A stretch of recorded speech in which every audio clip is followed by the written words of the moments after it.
Amém? Então, meus irmãos, quando a palavra de Deus ela é ministrada, ela é lida, ela é exposta com seriedade, com responsabilidade e com a unção de Deus, ela também é decreto para a nossa vida. Ela tem o poder de mudar a nossa caminhada, a nossa existência. Ela tem o poder de mudar a nossa realidade. Talvez tem coisa na sua vida que você deseja que Jesus mude a sua realidade. Talvez tem coisa na sua caminhada que você já vem há algum tempo e você tem falado com Deus: Senhor, desse jeito não está legal. Deus, desse jeito não está como eu esperava a minha vida contigo. Não está como eu esperava viver uma vida na tua presença.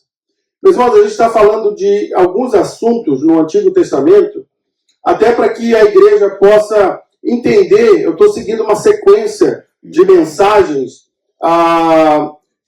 caminhando na sequência que o povo, quando foi liberto do Egito, foi tratado por Deus. Então eu dei o tema para essa mensagem de saindo do deserto para a promessa de Deus.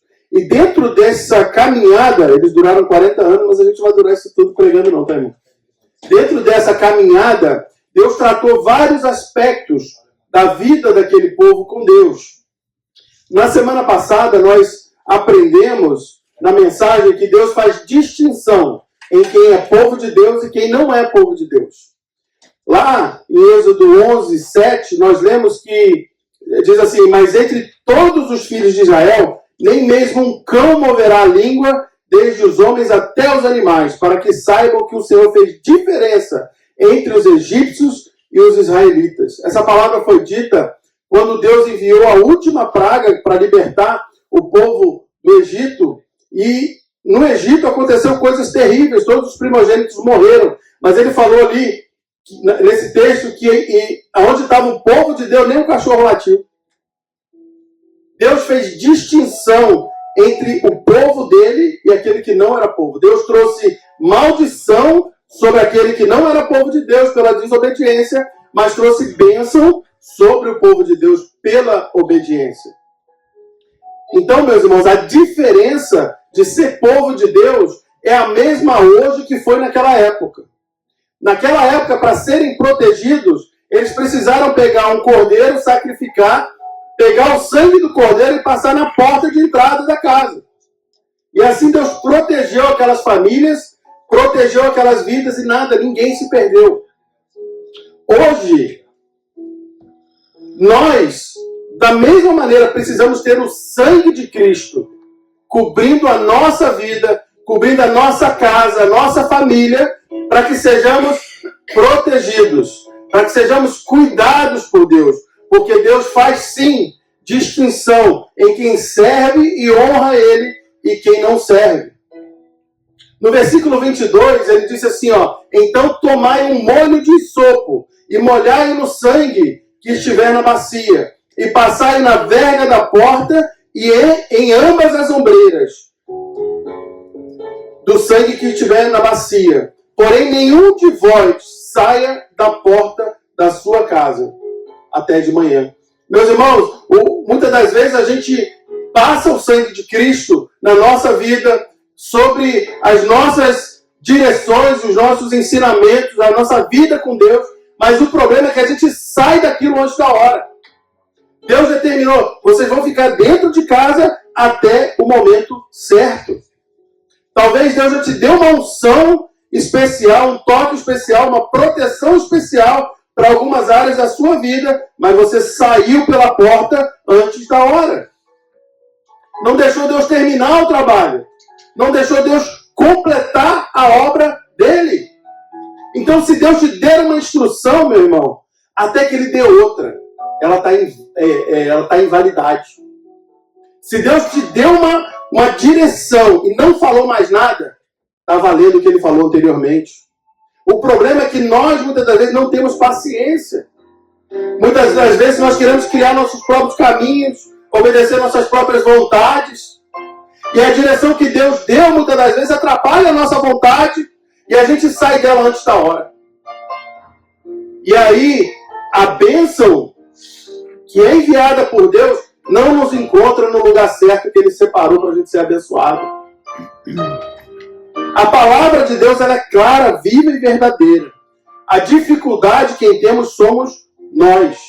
No 23 ele diz assim, porque o Senhor passará a ferir os egípcios.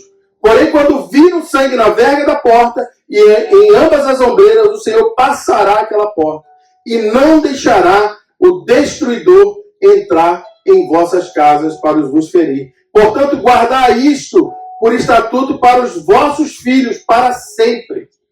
Ensina isso para os seus filhos, Deus estava falando para aquele povo.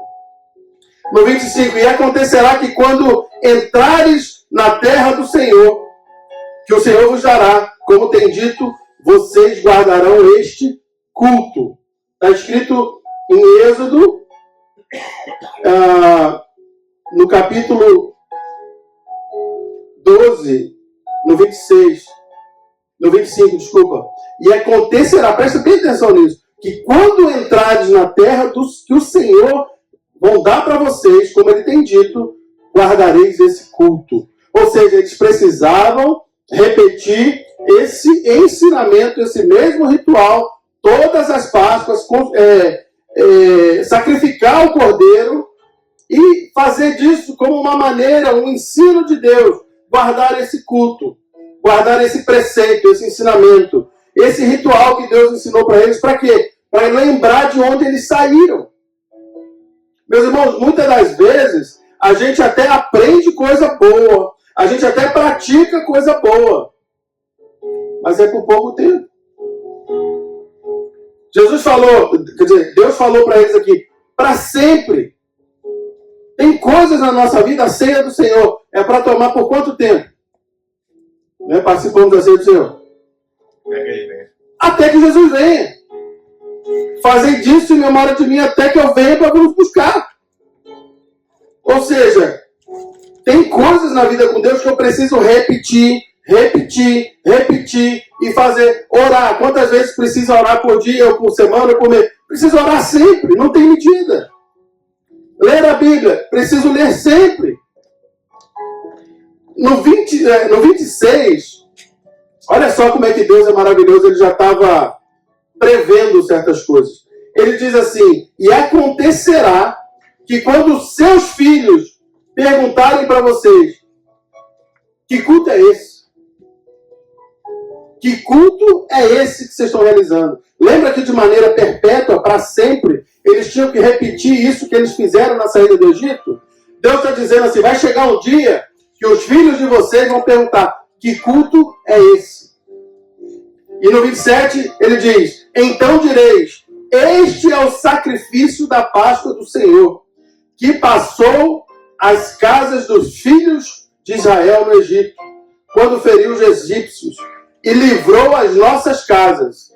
Então o povo se inclinou e adorou. Meu irmão, isso é uma pergunta muito séria. Que culto é este? Qual é o culto que você está fazendo? Que você está prestando? Que nós como igreja estamos prestando? Que eu estou prestando a Deus? Que culto é esse? Se você olhar hoje no mundo, muita coisa você vai ver, talvez na internet, na rede social, nos vídeos. Que culto é esse? Tem muita gente fazendo bagunça, balbúrdia, algazarra, naquilo que era para ser santo. Naquilo que era para ser repetido em santidade. Tem muito pregador falando para amaciar o ego, levando um monte de gente para o inferno. A palavra de Deus é viva e verdadeira e ela traz conserto para a nossa vida. Que culto é este que nós, cristãos, estamos prestando a Deus? Será que esse culto é o culto que é feito dentro do lugar onde o sangue de Jesus nos cobre e nos protege? Será que se o anjo da morte vir para o nosso encontro hoje, ele vai falar, que culto é esse? Cadê o sangue? Não está ali. E ele tem o poder de nos causar mal? Que culto é este? Qual o culto que nós estamos guardando?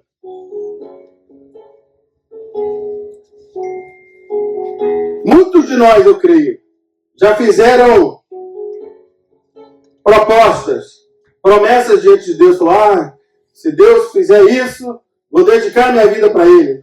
Se Deus fizer isso ou aquilo, se Deus me livrar, eu entendo que só existe Deus que pode me livrar e eu vou servir Ele de todo o meu coração, em verdade e em espírito. Mas não aconteceu.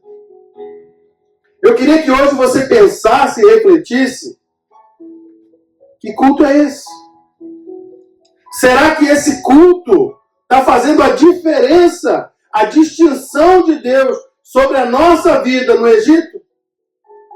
Será que está tendo desespero, aflição, falta de esperança, falta de paz, dúvida, medo? Porque se está acontecendo isso na nossa vida, nosso culto não está legal. O nosso culto ao nosso Deus, debaixo do sangue do Cordeiro, faz com que vivamos a nossa vida como quem é mais do que vencedor. Quem já recebeu a vitória está esperando só terminar o percurso, a corrida, o tempo. Porque a gente sabe que é o nosso Deus que cuida de nós. Desde que eu me mantenha no lugar do cuidado de Deus, que é debaixo do sangue do Cordeiro. Coberto pelo sangue de Jesus. Lavado e remido. Tendo minhas vestes sendo alvejadas, sendo brancas diante de Deus, por causa do sangue de Jesus que me lava. Mas se o meu culto é medíocre, se o meu culto é mediano, se o meu culto é algo que eu entrego para Deus de qualquer jeito, eu não estou no lugar certo. Estar no lugar certo, na presença de Deus, é estar coberto pelo sangue de Jesus. Mas é ficar ali até a próxima instrução. É saber que eu estou num lugar que me traz vida. E vida em abundância. É saber que o Deus Todo-Poderoso vai prover para a minha vida em todas as áreas e nada me faltará. Porque Ele é o meu pastor. Porque Ele me guia. Porque Ele me refrigera, me leva às águas, me alimenta. Ele me toca com o seu espírito. Ele me protege do mal. Essa é a promessa do Senhor para você, para mim. Mas o povo, eles não estavam entendendo isso no Egito. A minha pergunta é, será que nós estamos entendendo isso hoje?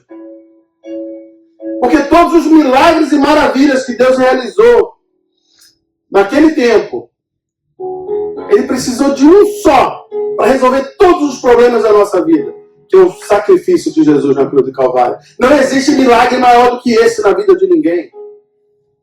E qualquer um que não recebeu essa cobertura sobre a sua vida, sobre a sua casa, ainda está buscando por soluções fáceis para a própria vida.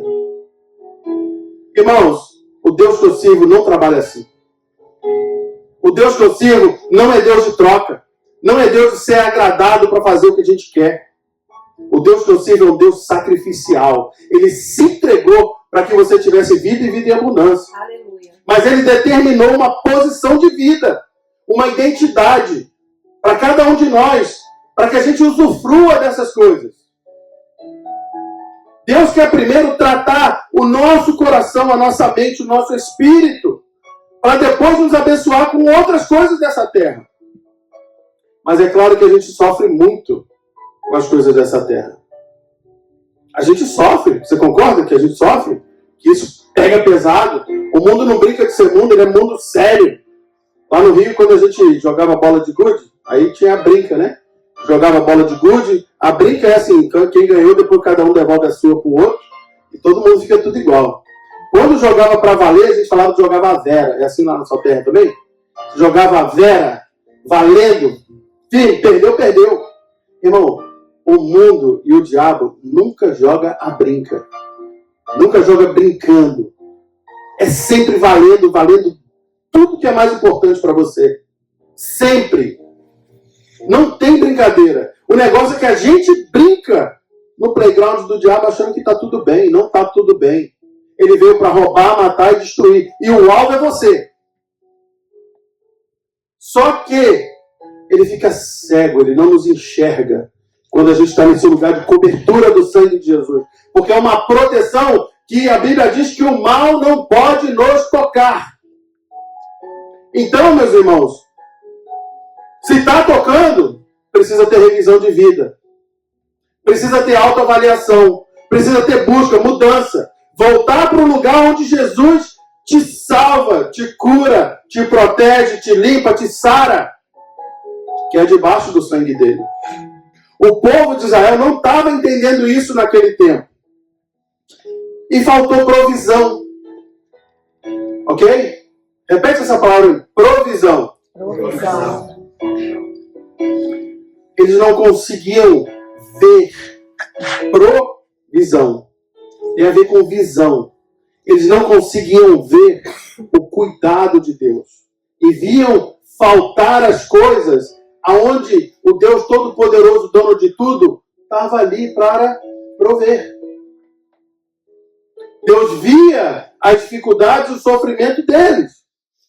Mas eles saíram dessa posição, dessa identidade de filho e se tornaram cobradores, acusadores, reclamadores.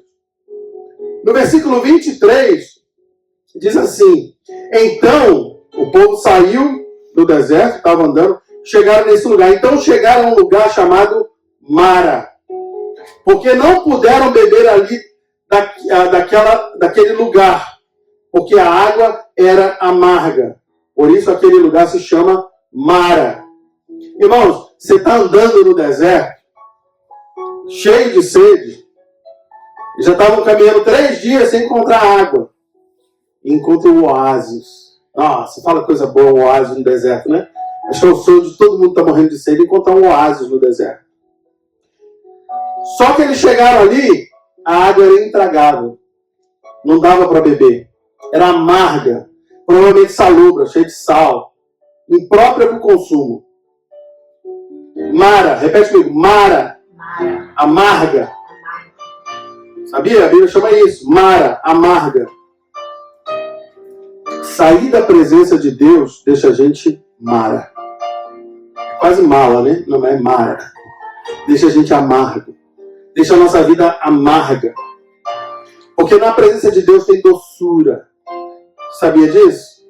Na presença de Deus tem deleite, tem alegria, tem provisão. Mas fora da presença de Deus, mesmo as coisas boas não prestam. Você consegue entender isso? Água no deserto, oásis no deserto, não prestava. Não valia de nada. Por quê? Porque o povo era reclamão. No 24 diz assim, o povo reclamou com Moisés e perguntou, o que vamos beber? Essa água amarga, não dá, Moisés.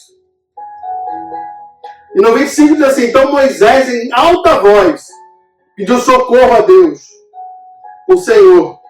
E o Senhor lhe mostrou um pedaço de madeira, ou um arbusto em outras versões.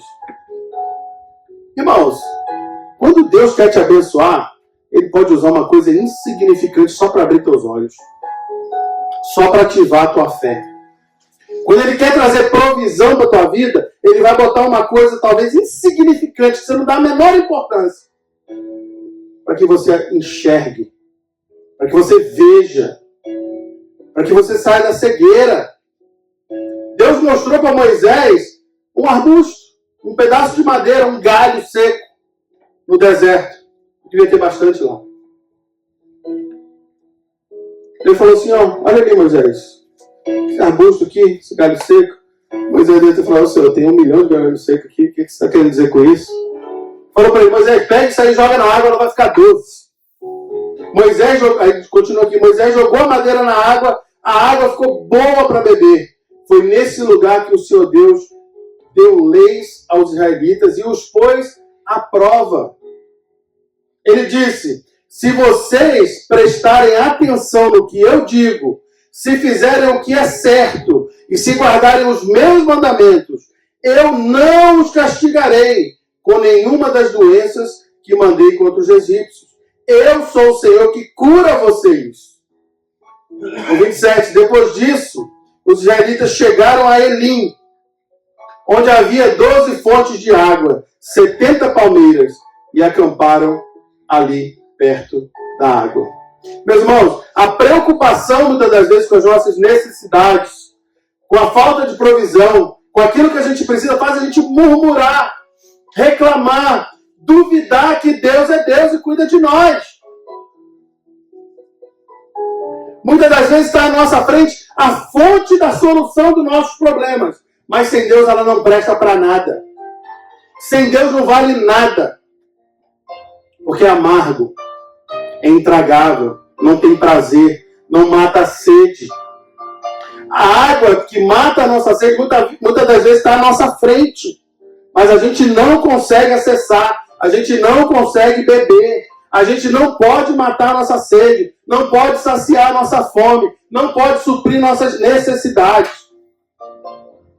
Porque a gente está numa posição que não acessa a bênção de Deus. Porque Deus faz distinção em quem é povo de Deus e quem não é. E muitas das vezes passar por essas dificuldades é para que a gente entenda que a gente precisa da provisão, da direção, do cuidado de Deus sobre nós. Porque Ele tem um chamado para nós. Tem muita gente que fala assim, pastor, mas fulano que eu conheço, que não é crente, que é ateu, que não gosta de Deus, que não sei o quê. Tá bem, por que eu estou passando por isso? Porque Deus tem um negócio contigo que é abrir teus olhos. E você às vezes faz o coração duro, porque Ele está colocando um arbustinho do seu lado e falando assim, a solução é simples, está aqui, ó. Mas precisa de fé. Precisa ter a mente ativada pela fé. E a água, muitas das vezes, que mata a nossa sede. E a gente morrendo. A gente não tem acesso. Deus quer falar para você hoje, nessa manhã. Abre teus olhos, porque Deus está colocando no teu caminho. Que é simples.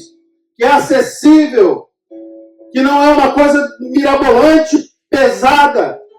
Mas que tem o poder, através da fé, da confiança, de que Deus é Deus, para transformar a tua existência.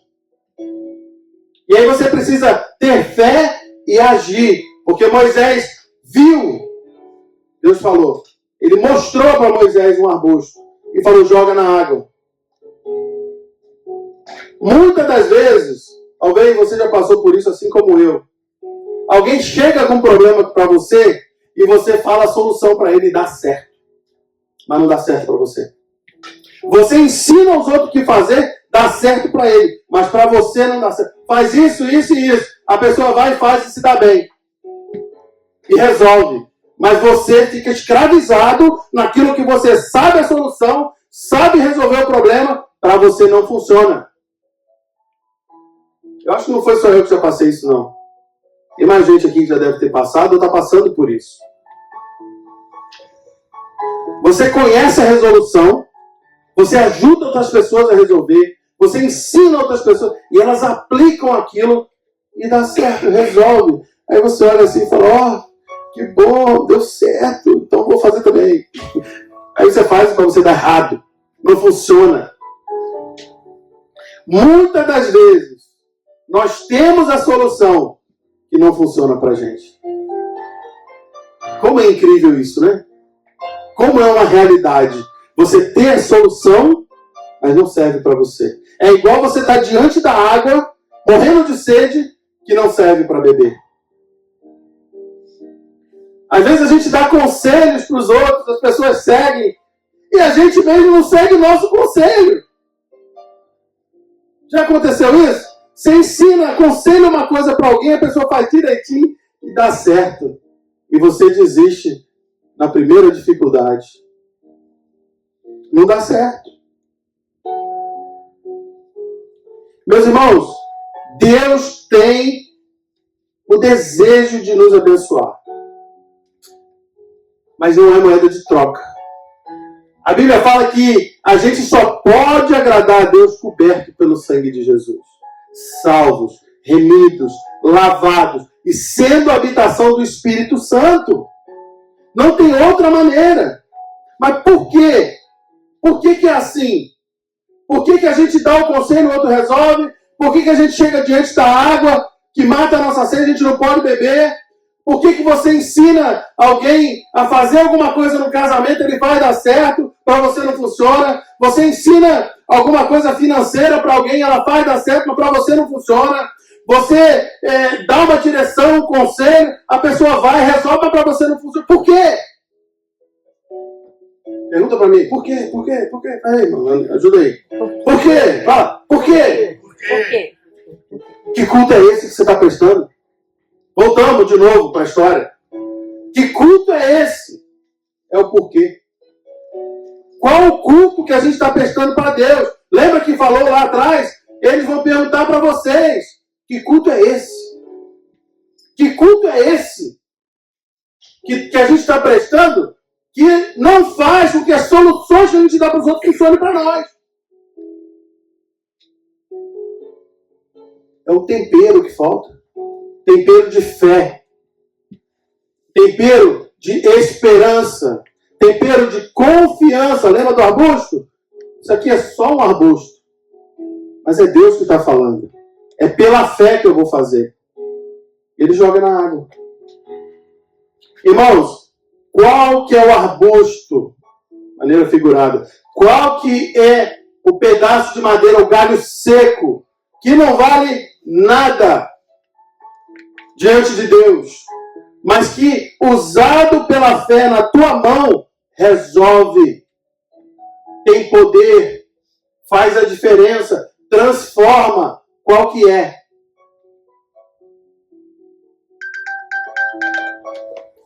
Mara, esse oásis no deserto, inútil, que não servia para nada. Depois que Moisés jogou o arbusto, o pedaço de madeira que seja, a água ficou doce. Meus irmãos, na presença de Deus, com fé e obediência, até o amargo fica doce. Até o que não presta fica bom. Até o que não servia para você fica bom. E a Bíblia fala que eles podiam beber a água que antes era ruim, amarga, imprópria para o consumo, agora ativado pela fé e pela ação e pela confiança em Deus, virou a solução do problema. Para que a solução funcionasse para eles, Deus precisava ativar a fé deles. Para que a solução funcione para nós, precisamos ter a nossa fé ativada, viva, vivificada, cheia de ações. Porque a fé sem obra é morta, como a Bíblia ensina. Então, se você tem fé em alguma coisa, se Deus falou com você e ativou sua fé numa coisa, haja. Faça a ação necessária para completar o ciclo da fé iniciada em você. Se você tivesse a opção de estar à frente de uma solução e Deus falasse para você, para que isso se resolva, é preciso que você faça isso. Você faria? Será que você faria? Talvez você deve estar pensando assim, pastor, bem óbvio, claro. Eu quero resolver meu problema? Claro que eu faria. Será? Talvez hoje você vai ser confrontado na palavra de Deus por algumas realidades que a gente já conhece, mas talvez a gente não está fazendo e talvez a gente continue com sede. Talvez a gente continue esperando a provisão de Deus e ela não vem. Será que se você tivesse o arbusto, você jogaria na água? Fala, não, isso aí não vai resolver não. Isso aí não vai fazer diferença nenhuma. Essa água vai continuar amarga. Aí ela continuaria. Mas o que Moisés fez rapidamente, apressadamente? Manteve a fé no lugar certo, a esperança no lugar certo em Deus e agiu e fez o que ele queria. Talvez, eu creio, que Deus já te mostrou o arbusto que você precisa jogar na água. Talvez ele já falou para você a ação que você precisa fazer. Ele já te mostrou pela fé o que é necessário. Você continua sendo desobediente, continua morrendo de sede. Por que quer? Porque a fé, talvez até foi mostrada, mas não houve ação. Por falta de confiança em Deus. Talvez a transformação do amargo em doce só vai acontecer se você usar a sua fé e obedecer, confiar e agir naquilo que Deus está te mostrando. Às vezes, vamos usar alguns exemplos, você tem problemas no relacionamento, problemas com pessoas, problemas pessoais, depressão, tristeza, medo, amargura, falta de confiança nas pessoas. E Deus já te falou o que é preciso para que a provisão nessas áreas venha. Para transformar essas áreas da nossa vida, é preciso a gente ter compromisso com Deus. É preciso a gente entregar a nossa vida para Ele. Tratar Deus com honra, com verdade, com dedicação. É abrir mão da nossa própria vontade, do nosso próprio eu e colocar Deus em primeiro lugar. Ah, pastor, mas é difícil. É difícil, sim. Quem disse que seria fácil servir a Deus? Se alguém falou isso para você, é um engano, é mentira. Tem nada fácil. Fácil é receber a salvação de Jesus, que é só pela fé. Servir a Deus é outra história. Andar debaixo da bênção de Deus é outra história. Não é fácil. Para transformar essas situações, a gente precisa de compromisso com Deus, honrar Deus, colocar Ele em primeiro lugar. Quer resolver os problemas da tua vida? Coloca Deus no lugar dele. Em primeiro lugar, tudo mais abaixo dele cai no devido lugar. É preciso ter compromisso com a obra de Deus. É preciso ter compromisso com a palavra de Deus, com a oração, com a dedicação, com o culto, vir à igreja, se apresentar diante do Senhor como parte e membro do corpo.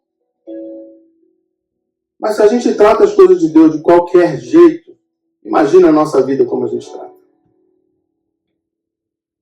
Deus precisa estar no trono da nossa vida, custe o que custar. Custe o que custar. Até que nada mais na nossa vida importe. Deus em primeiro. Aí as coisas começam a cair no lugar certo. A gente precisa se afastar do pecado, servir as pessoas, amar o próximo, colocar a necessidade do outro acima da nossa, servir na igreja, ter compromisso. Irmãos, às vezes na nossa vida a gente tem momentos que falta provisão. Seja provisão emocional, espiritual, sentimental. Tudo isso Deus pode nos suprir. E a gente não precisar de tirar isso de lugar nenhum, a não ser da fonte que é Deus, que mata a nossa sede. Aí no casamento, você em vez de esperar, você vai dar. No relacionamento com seus filhos, ao invés de esperar, você vai dar. No relacionamento com as pessoas, ao invés de você esperar que alguém resolva o teu problema, você vai resolver os deles. Sabe por quê? Porque você está abastecido, está provido, está cheio de Deus. Você não precisa de mais nada a não ser Deus. Essa é uma realidade da Escritura. É Ele quem nos supre. E aí no relacionamento com a sua esposa, você vai ser uma bênção na vida dela. Ela vai ser uma bênção na sua vida. É diferente você esperar que a sua vida fique boa por causa da sua esposa. Que a sua vida fique boa por causa do seu esposo. Que a sua vida fique boa por causa dos seus pais. Isso é coisa de criança ainda, que não entendeu o que é a vida com Deus. É Deus que nos supre. É Ele que nos edifica. É Ele que nos preenche. É Ele que nos santifica. Nós precisamos nos encher de Deus para que a gente possa dar, se doar, se entregar. Olha para o teu marido aí, mulher. Olha bem no fundo do olho dele. Isso aqui está com o esposo aí. Aquele olhar assim, 43. Não é você que vai suprir minhas necessidades. É Deus. Agora, marido, fala para ela a mesma coisa. Nós vamos cooperar, cheios de Deus. Essa é a vontade do Senhor. Nós vamos cooperar um com o outro. Mas cada um tem que fazer a sua parte de buscar Deus. Filhos, se a tua esperança está no teu pai, na tua mãe, resolver todos os problemas da sua vida, coitado de você, você vai sofrer. Eles podem até te ajudar, Mas é Deus que tem o teu caminho, o teu chamado, a tua caminhada. O problema é que a gente brinca com essas realidades, mesmo sabendo delas. A gente culpa todo mundo, menos a gente. E a gente não faz o que é preciso, que é se encher de Deus. Ô, irmão, aqui na América, uma área que pega é a área do dinheiro, das finanças. Ô, gente, a rodinha do rato. Fica correndo ali, né? Do hamster. Ô, coisa boa. Todo mundo gosta de correr nessa rodinha. Né? A rodinha boa, aquela ali vicia. Roda, roda, roda, não sai do lugar. Irmãos, Deus é um Deus que nos prospera. Tem muita gente que eu conheço que ganha dinheiro e não é próspero. Tem muita gente que faz dinheiro e não é abençoado. A diferença entre ganhar dinheiro e ser próspero e ser abençoado é o dono. É quem é o teu dono. Quem te comprou. Porque se foi pago um alto preço pela nossa vida, que é o sangue de Jesus, nós temos dono. A não ser que você já abriu mão, né, de ser propriedade de Deus, você quer controlar a sua própria vida do seu próprio jeito. Tem muitas situações, pessoas passando incertezas, medos, aflições na área financeira, com questão da imigração, com problemas do dia a dia, falta de legalização, documentação. Um monte de coisa disso acontece na vida da gente. Talvez dívidas, incertezas, escassez de recursos. Irmão, eu já passei por isso. Como é difícil a gente querer fazer as coisas, querer poder comprar, querer cumprir com aquilo que a gente precisa e está apertado, está faltando, está em dificuldade. Não é difícil isso? Não é terrível? Mas deixa eu te falar, o lago de água imprópria está na tua frente. Todo mundo aqui trabalha muito. Todo mundo aqui rala muito. Mas parece que não bebe da fonte que ajuda a construir. Sempre correndo atrás da mesma coisa. Sempre tendo escassez, incerteza, dificuldades. Não sabe o amanhã.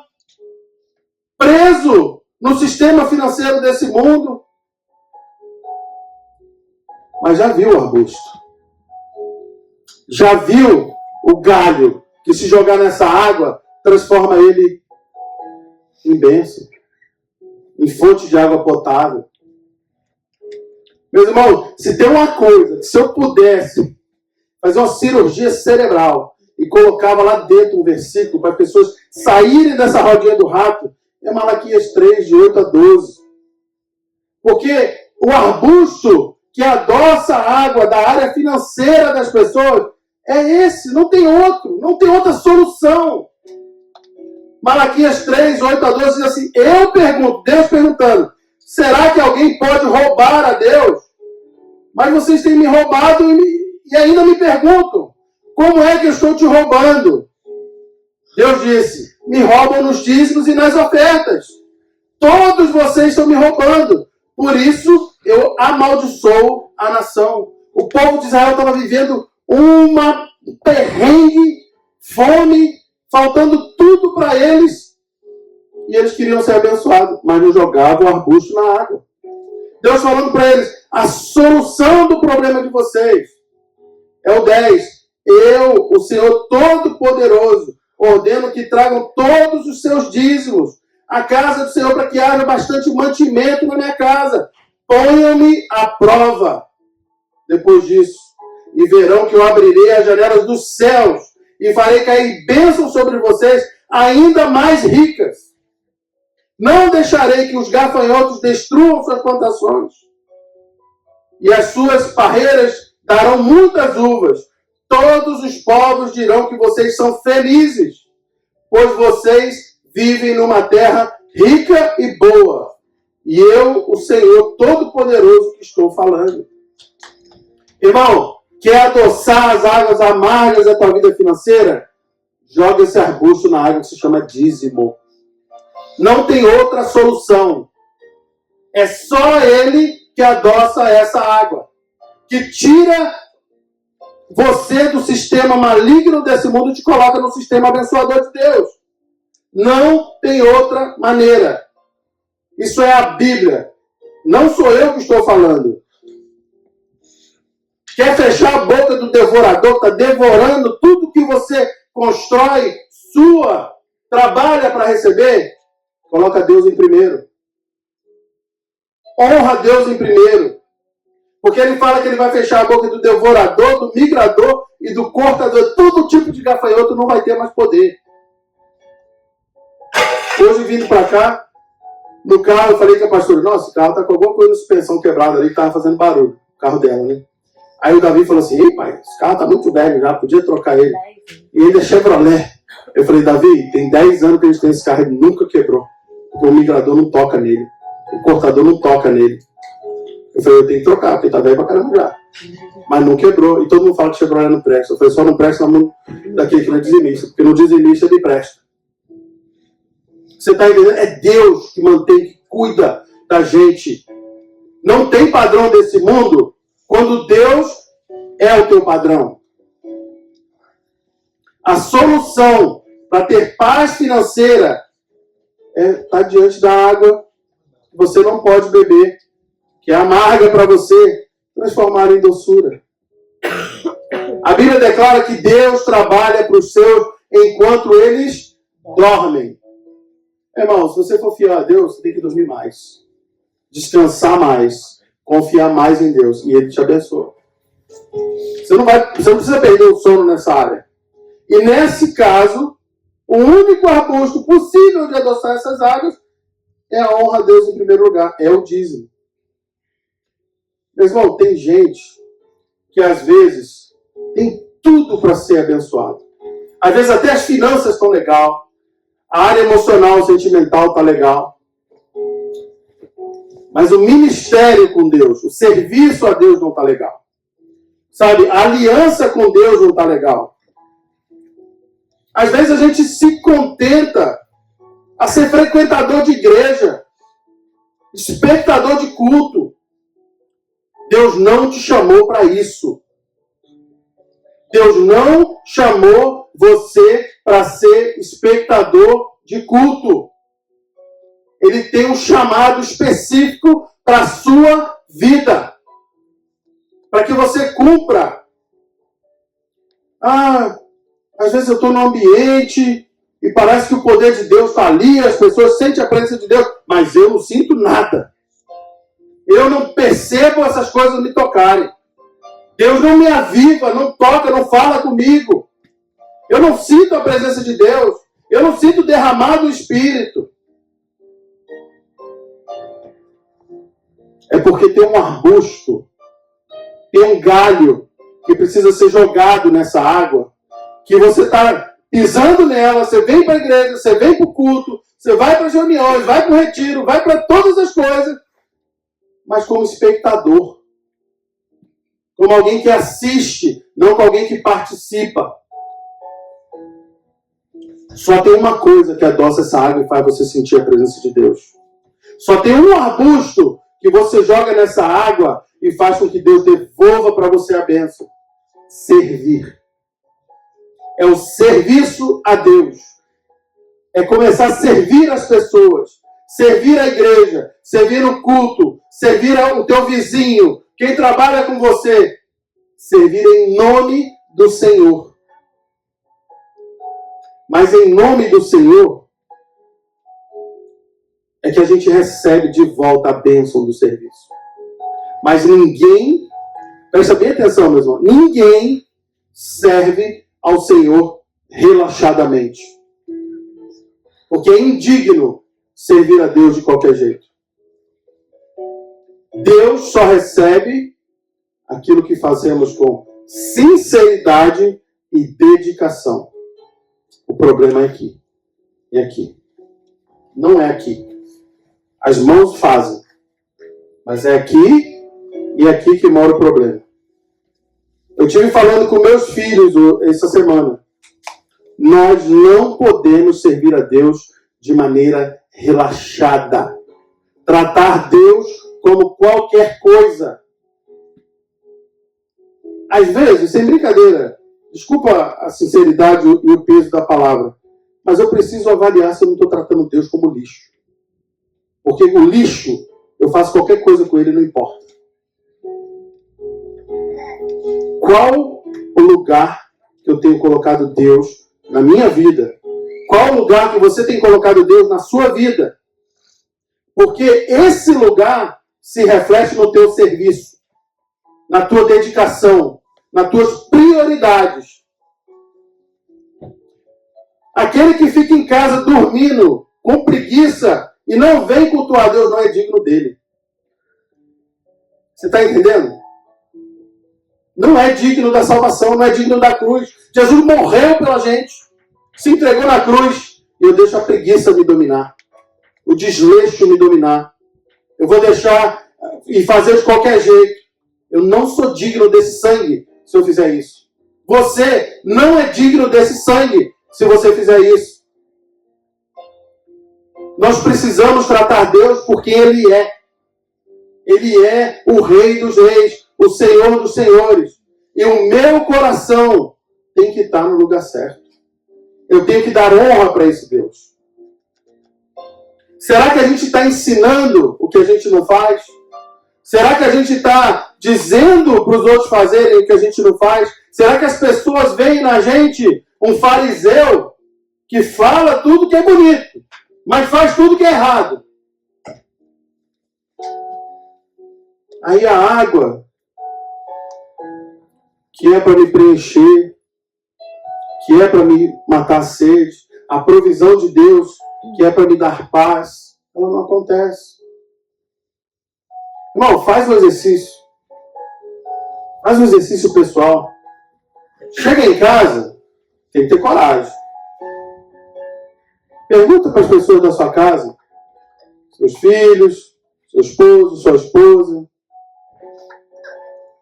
Olha bem no fundo do olho assim e fala: você me considera um fariseu? Fariseu era uma classe de estudiosos religiosos bíblicos na época de Jesus que falava para o povo fazer tudo certo, mas eles faziam tudo errado. Pergunta para o seu marido chegar em casa: você acha que eu sou fariseu? Pergunta para o seu filho: você acha que eu sou fariseu, hipócrita? Eu estou fingindo? Ou o que eu estou passando para você de verdade está mostrando quem eu sou em Deus? Esposa, pergunta para o seu marido. Faz essa pergunta. Sabe por quê? Porque nela pode estar a tua decisão de viver para Deus ou não. E receba a verdade. Receba de braços abertos. Vamos dizer que o marido olha assim: olha, os irmãos da igreja, você é muito crente. Mas aqui em casa, só misericórdia. Aí você vai saber que você tem que mudar. Para os outros de fora de casa, você é maravilhoso. Você é bom. Você é prestativo. Mas aqui em casa você não bate um prego quando eu peço. Fariseu. Então, meus irmãos, a gente não pode brincar mais de ser crente. Sabe por quê? Porque senão a gente vai para o inferno. A verdade é essa. Deus te chamou aqui nessa manhã para chacoalhar você. Volta para o caminho da santidade. Volta para o caminho da provisão. Deixa a sua fé ser ativada. Se avalia. Se enxerga diante de Deus. Fica de frente do espelho espiritual e vê o que está de errado contigo. Porque Deus quer te encher do Espírito Santo para você fazer a diferença. Você salvar a tua família. Salvar teus filhos. Pensa bem, meu irmão. Quando você chegar lá na glória diante de Jesus, Jesus vai falar para você: olha, você chegou aqui. Você foi salvo. Mas o teu testemunho podia ter salvado o teu filho. O teu testemunho podia ter salvado os teus pais. O teu testemunho podia ter salvado tua mãe, teus irmãos. O que você fez com o teu testemunho? A água que adoça isso é acabar com a hipocrisia. É ir de peito aberto e abraçar a verdade. Quem eu sou em Cristo. Quem você é em Cristo. E quanto a isso, meus irmãos, a Bíblia, a palavra, ela só pode apresentar a verdade para a gente. A decisão é pessoal. É você e Deus, mais ninguém. Você está entendendo? Você não sabe se Jesus volta hoje, volta amanhã. Você não sabe se dura mais uma semana, mais um dia. A Bíblia fala que a gente tem que se consertar no dia que chama hoje. Você está tendo a oportunidade de se chegar diante de Deus e acessar a provisão do Senhor para a sua vida, em todas as áreas. Espiritual, financeira, sentimental, familiar, ministerial, serviço. Não vamos ignorar o que o Espírito Santo está falando aqui hoje, nessa manhã. Vamos santificar nossa vida, nossos lares, nossos relacionamentos, nossa família. Amém. Irmãos, nós precisamos servir a Deus de verdade para a gente ser um agente de milagre. Dispenseiros da graça de Deus. Deus quer encher a tua mão de bênçãos que você não consegue suportar para você abençoar outras pessoas. Mas o lago está à tua frente, cheio de água, a fonte, o oásis, cheio de água. Mas o arbusto está ali. Jogar ele na água é com você a partir de agora. Não é com mais ninguém. É só você que pode. Amém? Amém. Irmãos, no finalzinho, no 27, ele diz assim, ó. Depois disso, os israelitas chegaram a Elim, onde havia 12 fontes de água e 70 palmeiras. E acamparam ali, perto da água. Irmãos, presta atenção no que ele fala. 12 fontes de água. A próxima parada deles, depois de Mara, foi nesse outro oásis, que tinha 12. Repete comigo, 12. Então fala igual carioca. 12. 12 fontes de águas. Irmão, tinha 12 tribos em Israel. Deus levou eles para uma fonte para cada um. E tinha, sabe o que na beira das águas? Palmeiras. Irmão, depois que eles aprenderam a lição, tiveram a fé ativada, resolveram o problema deles de fé e de ação, Deus não precisou mais colocar prova na frente deles. Tiveram uma fonte para cada tribo e eles beberam na sombra. 70 palmeiras na beira d'água. A outra água era amarga e não tinha sombra. Talvez você está passando pelo sol quente na sua cabeça dos problemas e a água amarga da provisão que não vem. Mas se você for aprovado nisso, passar de fase, Deus vai colocar você diante de 12 fontes de água com sombra à vontade, para que você tenha provisão de Deus. Sabe por quê? Porque você já aprendeu que a tua fé é ativada, mais a ação resolve o teu problema. Nesse lugar, não precisou jogar nada na água. Eram 12, imagina que lugar lindo. 12 fontes, 12 nascentes de água. E cheio de palmeira em volta delas. Talvez você está precisando beber de uma fonte assim. Mas primeiro você tem que passar por Mara. Primeiro você tem que passar pelo arbusto, pela fé, pela ação. Depois que o seu caminho de fé está definido, que você já entendeu o que é preciso para servir e buscar Deus, passa. Deus fala assim, esse aí está com o olhar em mim, e não nas minhas coisas, não nas minhas mãos. Ele pode ter acesso às fontes de água. É inesgotável a bênção do Senhor.